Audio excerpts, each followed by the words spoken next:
Yo, yo, yo, yo, yo. What's good, my people? What's good? Welcome to the Red Pitch Podcast with myself, Cav and Scants. Like, share, subscribe, all that good stuff. What's going on, Scants? Not too bad, man. Not too bad. Poor result over the weekend, but what can I say? We'll get into it. Yeah, man. Surprise results all around, man. I'm telling you. But yo, first, congrats to Senegal, AFCON champions. They've just literally just won. It's a shame. Brahim Diaz tried to Panenka a penalty late on in the game and missed. Very poor penalty, very poor penalty. But anyway, let's get into the Premier League weekend. Boy, we got to start off with, I guess, the biggest result of this weekend, man. And that was Manchester United 2, Manchester City 0 at Old Trafford. What a game it was, man. And bro, I'm not gonna lie, Carrick's he's come in, he's changed it to a 4-2-3-1 formation. United look more fluid, playing some brilliant attacking football. That's the best I've seen United play, I think, this season. Yeah. Will it be sustainable? Is the main thing. But what did you make of the game, man? What did you make of Carrick's tactics? Fully deserved, man, the victory. I think the 2-0 scoreline flattered Man City because they had 2 goals chalked off for offside. Donnarumma made a few, three goals. Three goals chalked off. Yeah. Yeah. Oh yeah. 3. Sorry. Donnarumma made 3 or 4 good saves, a couple of one-on-ones. So yeah, the scoreline flattered him. I think he's done really well. Like, he's gone in there. Obviously, people say the new manager bounce. He's got him playing some good football. He's brought back in Mainu, what a lot of Man United fans are calling out for. Yeah, I don't think he had a brilliant game like people are going on about. He had a decent game, but I don't think the performance was set on him. Defensively, they were good. You got Martinez, obviously got scolded by Scholes and Nicky Butt calling him out, and then he's coming out and saying no, blah blah blah. But let's get it right. You've been poor for the last 2 seasons where Man United have performed. So yeah, you played well yesterday, but don't jump up now and say, "Oh, there's Nicky Butt and Scholes." What do you think about that? You played well, but don't jump up and make out that you've been performing well for the last 2-3 seasons. You get what I mean? But no, they fully deserved it, man. Outfought him. Carrick outfought him. Steve Holland obviously come in. I think he's a good coach. He done well when he was with Jose. I know a lot of people probably clown him because he was with Southgate, but he's a top coach, man. If you're working with Jose Mourinho, you've got to be a good coach. You get what I mean? Then I heard a couple other things that Carrick had a couple of analysts up in the stadium, looking down on the pitch, giving him analysis through the game. So he sort of know what he's doing, but is this sustainable? I know a lot of Man United fans are happy at the moment, so they should be with this result, but let's get it right. They still haven't been good all season. Every time the new manager comes in, this normally happens with most teams, with a little bit of freedom. We'll see what they do next week. Yeah, we'll see what they do next week against your boys. Yeah, man, that's going to be, it's a big test. It's a big test for them, man. I mean, if they play, the same way they played against City, which was more open, boy, they could be susceptible to a beating, because we like it when teams play that way against us. Exactly. When you come and play the low block, we hate it. But if you're open and you come play against us and you're open like that, man, I'm telling you, we will crush you, man. We will crush you.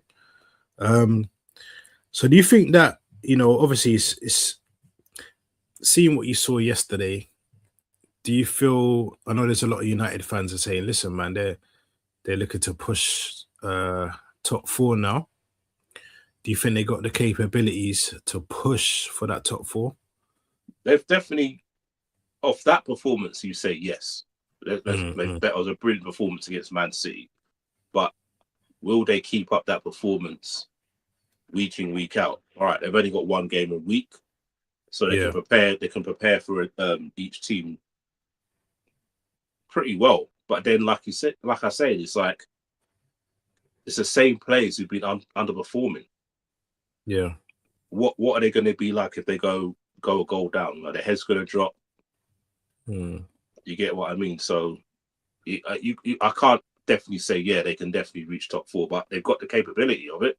They've got good players, but is this sustainable? Is this going to be one of them ones that they play well this week and then, like, say next week they get a beating from you lot? Are the fans going to be back on the players' back, or they say, "Oh, Carrick's not good enough"? I think it's going to be interesting next year. I mean, if they do beat us at the Emirates, I think that could be the catalyst to their, to push them 100%. To the end of the season. But yeah, like you said, boy, it's gonna be a tough test, man. Quickly getting on to Liverpool 1, Burnley 1, your team, your boys. Yeah. That's what's that, 4th draw in a row for you boys? 4 in a row. 12 unbeaten, but 4 in a row, 4 draws in a row. Yeah. Is there anything that you saw, that you've seen from Liverpool in these last 4 games that is giving you any confidence that you can end the season strong? Or because we saw the half against Arsenal, but apart from that half against us, I don't think you lot have really performed, and it's really made me be like, oh, you know what? Yeah. I think against you, Inter Milan was decent in this run, but apart from them 2 games, nothing much. The first half against Burnley was pretty good, but it's the same old story of Liverpool. It's like, come out in the second half and it's just like the players drop off, and I hear a lot of fans like saying, look, what's Slot saying to him, blah, blah, blah. If I'm Slot and we're winning 1-0 and we should be 3 or 4 goals up in that first half, I'll be just like saying to him more of the same. Like, yeah. Slot's tactics have been poor this season, but that performance on Saturday is not Slot. That's the players. I'm sorry. We should have been 3 or 4-0 up. We're winning 1-0. We're in full control of the game. We didn't take our chances and we got punished. That's the players. Slides tried to smash that penalty as well. That's what I'm saying. Gakpo had a couple of chances, a couple were cleared off the line. We had chances in that first half. We should have been at least 2 or 3-0 up. The second half, we had a few chances, but the display was sort of lackluster, and we got punished. And a lot of people are saying, slot out. But when are people going to start looking at the players? Gakpo's been poor this season. Let's get it right. He's a purple patch player who scored 2-3 goals in a row, but then he's just too predictable. You know what he's going to do: cut inside and try and shoot. He's not using Kirkes down when he's doing the overlaps. A lot of people crying out, saying Rio should play. Don't get me wrong, Rio had a brilliant pre-season, but we saw on Monday night when he played against Barnsley. They're in Division 2, 17th. He didn't have a brilliant game against him, but yet people are going to respect a 17-year-old. Sorry, he just turned 17 to come on and do something fantastic against a Premier League team. He ain't got his man strength. And then when he's not performing, what are people going to say? Oh, what's this kid doing? They're all going to turn on him. If Liverpool were in a better position this season, I reckon he'd probably get more minutes. If it was last year, I reckon he'd get a lot more minutes. But we're not performing well. So why are we trying to rely on a 17-year-old kid? He doesn't need that burden on him. Regardless, yes, he should have probably got some more minutes, more substitute appearance. I think so. But to rely on a 17-year-old kid, it's not right. It's not right, man. And like I said, but people need to start calling out some of these players. Like, Slot's tactics, you're going to call out Slot tactics, but when are people going to start saying, what are these players doing? He's not on the pitch, bro. Yeah, you're right. He's not on the pitch. You're right. Do you think you lot should have gone? Because what are we? We're practically 3 weeks or so into the window. Yeah. To be honest, I don't know if I can see Liverpool buying anybody. No. Do you feel you should have strengthened this window? See, look, I think we should have strengthened, but let's have it right. I don't think Slot will be here in the summer. So, do you, as a club, want to spend money on players that the next manager may not like, and then might cut into the summer transfer plans? True. Does it make any sense? So I know a lot of fans saying, "Oh, we should go out and buy this and go and buy that," but you're calling for Slot's head. So why you want to go and buy players for a manager who might not be here? We need a centre back. Yeah, like for instance, that Gay thing. As soon as the Gay thing came out and saying Man City are buying him, everyone lost their heads.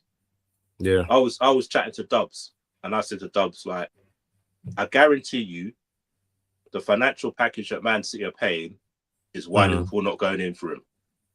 Yeah. Half an hour, 40 minutes later, it comes out that, oh yeah, it's 20 million fee plus add-ons, coming up to nearly 30 million, and they're giving him 300 grand a week. Like, come on, Gay's a quality player, but he ain't worth 300 grand a week. Yeah. I didn't even notice that much. And so I'm saying 300. Who's paying Gay 300 grand a week? So obviously Man City are going to win that. 2, Liverpool are trying to re-sign to new contracts Gravenberch, Szoboszlai, and McAllister. Yeah. So you're going to sign Gahey and give him those big wages for someone who hasn't performed in the team, hasn't won the league with the team, and he's going to come in on those big wages. Like, it just doesn't make any sense. Like, fans getting up in arms, man. Like, get the full picture, then get up in arms. Like, the amount of like videos I saw come out from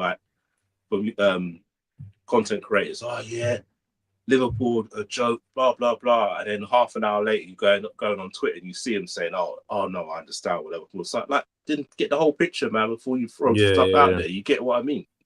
Yeah. Like, I'm not slotting in it. Like, I think he should go, but don't then say all these fans are saying he's out, but then don't say, "Oh, we need this player, need that player," for someone who's not going to be here. And then when the summer comes and we've got less money, then what people are going to be saying? It looks like he's going to stay till the end of the season. Would you prefer to get rid of Slot now and bring a manager in now? Not necessarily to like do anything in the league, but just to kind of get used to the squad now, so that, and then try and go as far as you can in the competitions. No, I definitely hear it. But if you think about it, if you look at the summer, so like everyone's saying Alonso, I rate Alonso, but if you're looking in the summer, how many managers are available? Do you want to take a chance on Alonso, who turned Liverpool down, or do you want to see how many other managers are available? Think about Tuchel will be available, Luis Enrique is probably going to be available. Nagelsmann's going to be available. No, but Tuchel's going to be with England, though, isn't it? So his contract runs out in the summer. Well, after the World Cup? Yeah, he only got an 18-month contract, isn't it? Oh, wow. I didn't know that. Okay. Yeah, same with Nagelsmann. Nagelsmann's contract runs out after the World Cup. Pochettino's runs out after the World Cup. Enrique's not renewing. That's what I'm saying. There's a lot of names, man. That's what I'm saying. So do you want to sign Alonso now when you've got all those other managers available? Yeah, it's true. You get what I mean? Alonso's a top quality coach, but he plays 3-5-2. That's his main formation. We haven't got that formation. We ain't got centre backs to play that formation at the moment. You get what I mean? Yeah, exactly. So, and then how does he get his tactics across when we haven't really got any training time?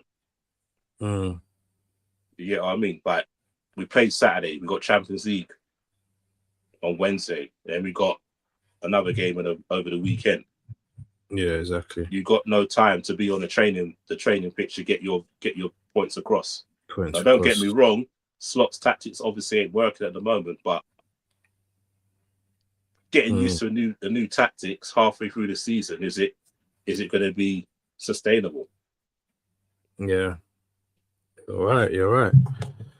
It'll be interesting, man. We'll quickly move on to my boys, Arsenal. Listen, man, it ended up at the beginning of, not the beginning, I would say yesterday, it was a bit of a downer because I was convinced Villa at home against Everton they'd get a result. Yeah. Obviously, this weekend's gone great. Villa's lost, City's lost.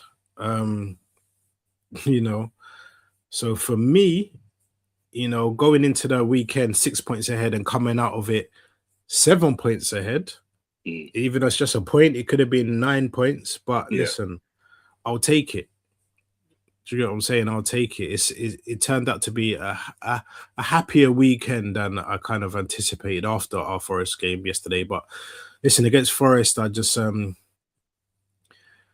I didn't think we was bad against Forest, because in the first half we had chances. Martinelli missed a beautiful chance. He should have scored. He should have buried that. Yeah. But I feel at some parts of the game, I feel that the team was just, it's like they're playing it very, very safe. They're playing it very, very safe. They're not going out there playing to yes, we're playing to win. We're going to go. We're going to get a result. Let's stick it on them. We're going to attack, leave the defenders to defend. And then we're going to have like a 5-man attacking spree and just kind of knock on their door and get goals and stuff. It was a lot of side-to-side football. Madueke, I think, was the only one for me in that first half that was getting the ball and trying to take on his man and trying to really do something. Odegaard, I think he was quiet. Gyökeres, I think again, he just looks like his confidence isn't really there at the minute. He didn't really have the best of games. Had a beautiful chance where he could have run through and scored as well, but just the confidence alone, he just didn't seem. That Gyökeres a year ago, that same chance, he runs through and he scores that. Do you get what I'm saying? But yeah, I just think that this league at the minute, like I said, I'm still kind of hoping and trying to give him a chance. But I think at this minute, he needs to kind of get used to the physicality of the Premier League, the speed of the Premier League. He's not really used to it. He's not used to it, and he seems out of his depth. He's losing all of his duels. He hardly wins any of his duels. He loses the ball. That's twice now. Against Villa, he lost the ball where he tried to run back into the midfield. He lost the ball, and then Villanelli scored. Yesterday, the same thing. He tried to run back to the centre circle, loses the ball, Forest, and then he capitalised and scored. You know what I mean? And that's just, for me, that's his confidence all over. Yes, big up KJ, man. Big up KJ.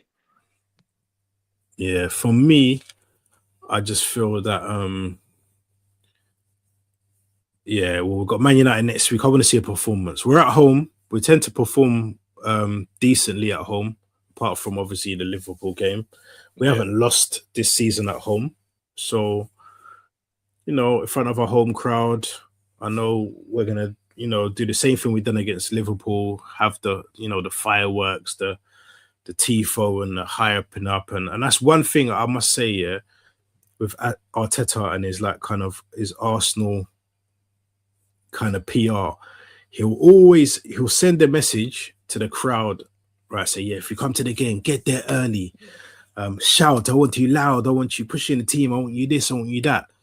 But then the team that he sets out isn't giving us the same energy he wants from the crowd. He's not giving the same energy to the team. Yeah.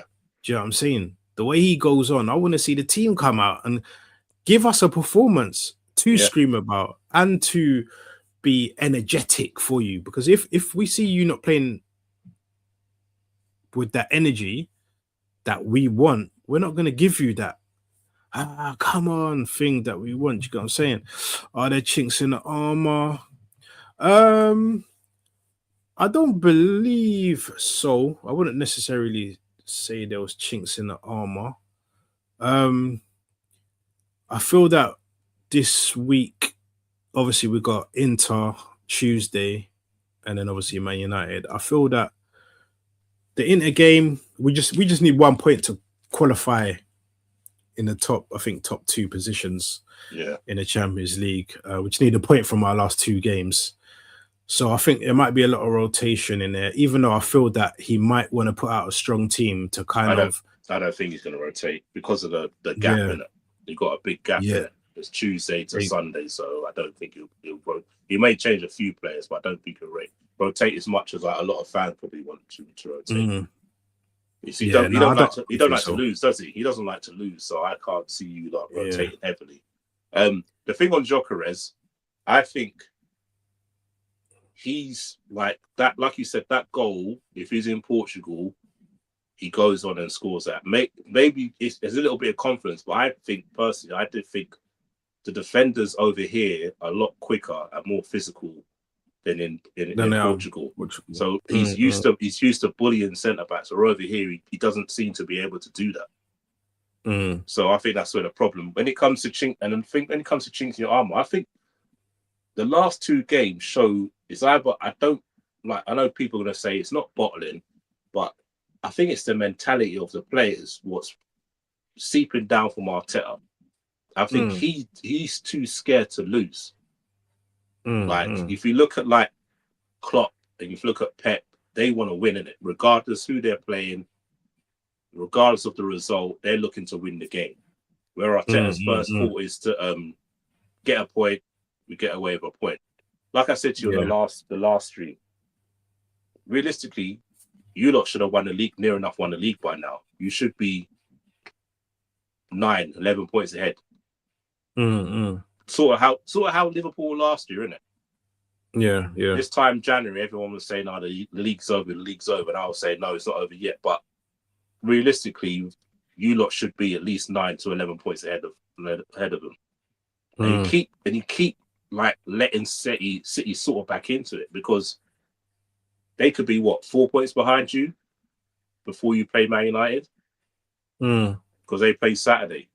So it's taking City basically giving you 3 opportunities in the last 7 days, and you haven't. And that's down to Arteta, man. It's like that game yesterday was crying out for Eze. Like, it's a low block team. Like I said, you've got a solid defense. When you took off, instead of taking Odegaard, and look, the changes as well yesterday, Odegaard for Moreno, like, come on, man, what's that? And if you're going to make changes, I know he did it towards the end, we took off Zubi and brought on Eze, but that was a change you should have made. Took off Zubimendi, brought on Eze, and have Eze and Odegaard on the pitch. Together, yeah. You get what I mean? It's like, it always seems to be like for like changes. Like, I know people say there's a good point, but another 2 points, think about another 2 points on top of that. That's 9 points ahead of City. Yeah, exactly. I even said yesterday, I feel was a game for Havertz to come on, because, Jesus, I don't know. We know what Jesus can do, but I just feel Havertz, man, it was a game that in the last, like I said yesterday, in the last, say, 10 or so minutes, there was a lot of crosses being thrown into the box. Yeah. And Havertz is good in the air. Do you know what I mean? And, he's physical as well. And if you're going to play a game where you're thinking, right, 10 minutes left, we're going to throw a lot of crosses in the box, Jesus ain't going to do nothing. No. Do you get what I'm saying? What is Jesus going to do? Do you think you got the lineup wrong as well? Because I've seen quite a few people around saying that obviously Eze didn't start, had a bit of a niggle, which is fair enough. Like, not Eze, sorry, Saka had a bit of a niggle, so that's why he didn't start. So I get that, but then I would have thought that this game's more important than obviously the Chelsea game. I know it's a semi-final, but I would have played Madueke in the game against Chelsea and saved Saka for this game. Because Saka's probably one of your most important attackers. And then obviously he took off Martin. I know Martinelli scored a hat-trick against Portsmouth, but then he took him off at half time. So again, his confidence is sort of sapped. Yeah. You get what I mean? And then when Yeri, you played well against Portsmouth, wasn't in the squad at all on Saturday. You get what I mean? So what do you think about the lineup? I mean, like you said, in terms of Saka, to be honest, I didn't mind Madueke starting Mm. at all because, like we said, like everyone's been screaming out about Saka needing more rotation and needing more break and stuff like that. So I think, Madueke, to be honest, I think Madueke's done quite well. Yeah, he's been decent when he's played. He's been decent. I think Eze should have definitely started. Like we say, I do want to see. He ended the Portsmouth game with with Eze and Odegaard on the pitch together. Yeah, and I do kind of want to see more of that. I want to see how they could work. They don't have to play as 2 10s, but maybe play as 2 8s, and then have like push Rice back for the 6. Play them as 2 8s. Like Odegaard could be a deeper 8, Eze could be more advanced. Do you know what I mean? It doesn't have to be a 10.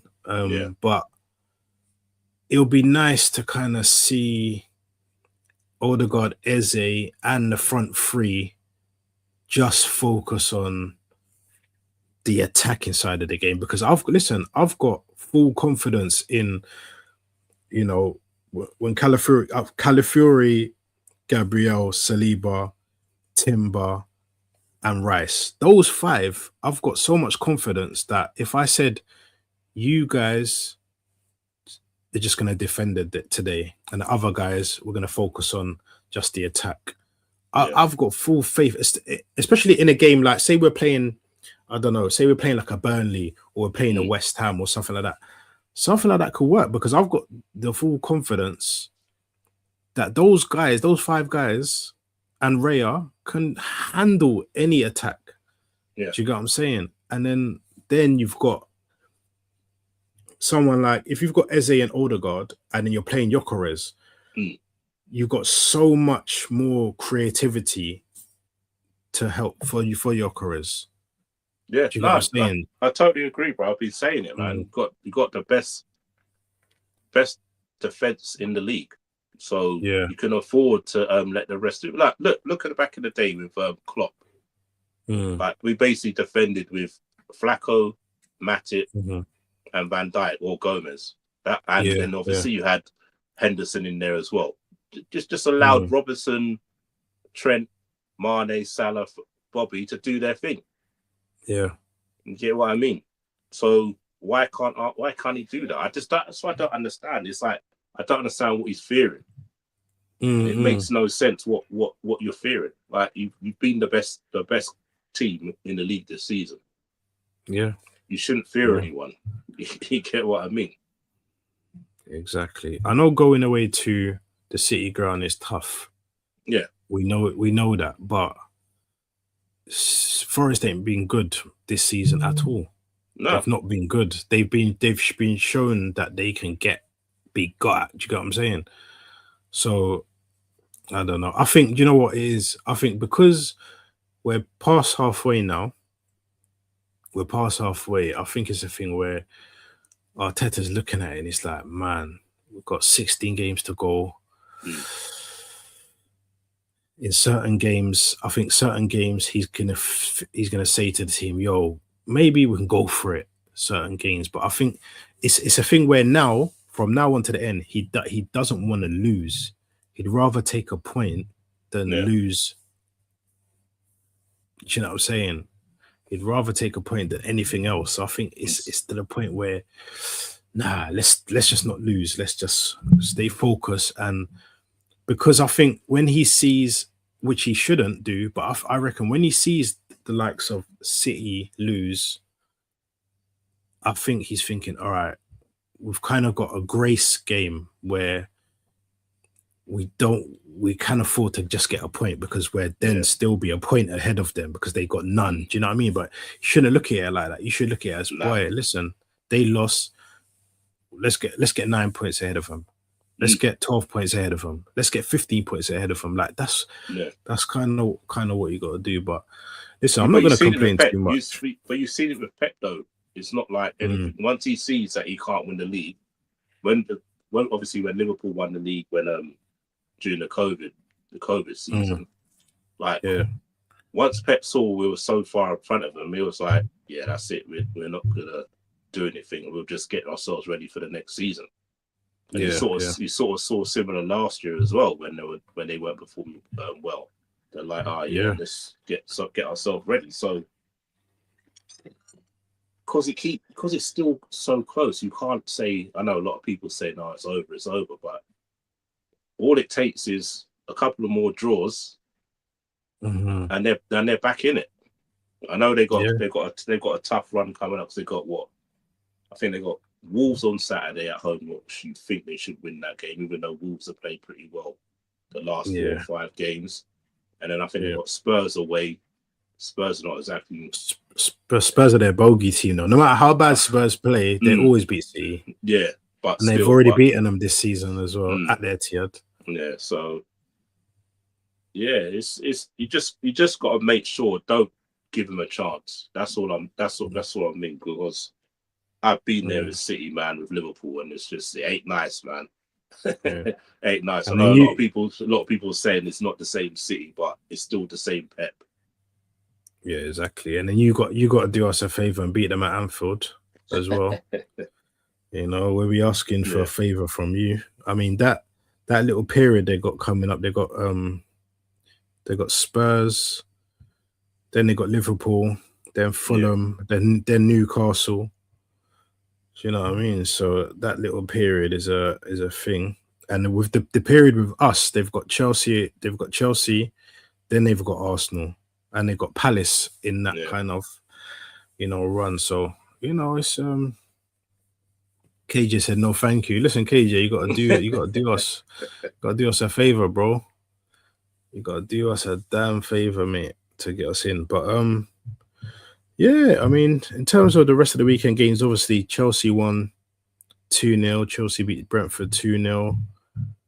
Sunderland beat Palace 2-1, which was a brilliant result for them. Yeah. Tottenham lost 2-1 to West Ham, and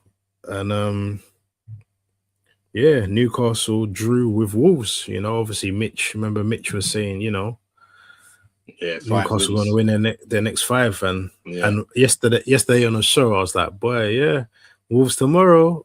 And look, you'd think Wolves is a guaranteed win, but the way Wolves have been playing in the last 5-6 games, they got a little. I feel that they got a little bit of confidence from the Arsenal game and the Liverpool game after that. Yeah, because they weren't bad in those 2 games, and then since then they haven't lost. Yeah. They haven't lost in their last 4 or 5 games. Wolves. Yeah, they've done well, man. They got City next, so we'll see that. But the top, before we go, man, the race for the top 4 is looking very interesting, man. You got obviously Liverpool on 36 points, United on 35, Chelsea on 34, Brentford, Newcastle, and Sunderland on 33, Everton on 32, Fulham on 31. That's like 5 points separating 4th to 11th. Yeah, it's tight, bro. It's close. Yeah, and a lot of them teams play each other as well. Yeah, that's what I mean. That's why, like I said at the beginning of the show, that's why Man United's still in it, and they probably got advantage on say Liverpool and Chelsea, because they've just concentrated on 1 game a week now. 1 game a week. That's all they got. Yeah. So I heard as well, I think it's March, they got a month off. United. Because of the international break and the FA Cup weekend. So they've got no football for about a month. So they've got. I'm looking at from the 21st of March to the 11th of April. Yeah. So that's about 3 weeks. Yeah, they ain't got no games. So. Well rested, more time on the training pitch, so they got a chance. But like I said, it's the same players that haven't performed for the last 2 seasons. So let's see what happens. Like, new ideas of Carrick, but are they gonna keep it up? Listen, the Man United's end to the season is tough, bro. The last 6 games of the season: Chelsea, Brentford, who are their bogey team, Liverpool, Sunderland, Forest, and Brighton. You know what I mean? A lot of those teams have beaten them already this season, so it's gonna be tough, man. It's gonna be tough, boy. But yeah, before we head out, anything else you wanna ask or say or anything? Well, it's going to be a tough week for the other English clubs in the Champions League. Well, you lot probably, like you said, you're a little more or less through. We've got Marseille away. It's going to be a difficult. That's going to be a difficult game. I think Newcastle got PSV at home. That would be a tough game for them. Yeah, big up Dubs.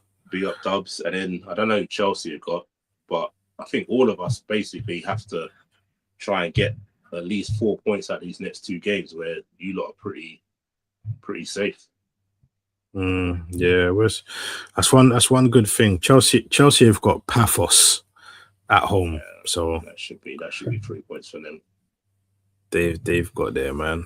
Alonso apparently seen in Liverpool. Dubs is saying. Yeah, I see that. I see a picture today. I don't know how true that was, but yeah, he's seen apparently strolling around. Like you said, though, I agree with what you said, man. Wait till the end of the season instead of getting someone, because there's going to be a lot of talent, a lot of managerial talent free this summer. I've heard there's going to be a lot of movements, because I don't know if this Arbeloa thing, that definitely is going to change. I think. Change.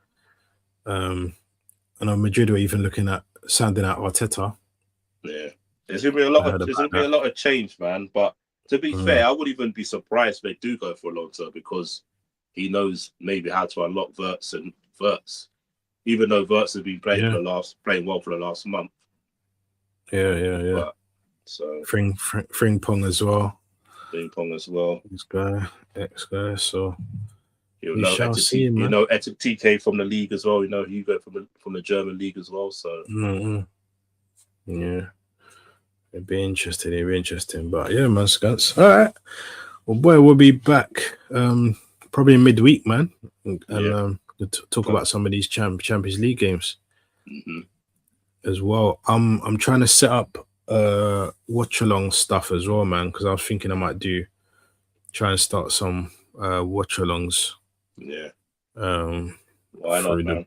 Through the Prism app. So yeah, I need to start getting that done. But cool, man. People, if you locked in, if you ain't subscribed yet, subscribe to the channel. Leave a comment when the video's finished for us. Do us a favor.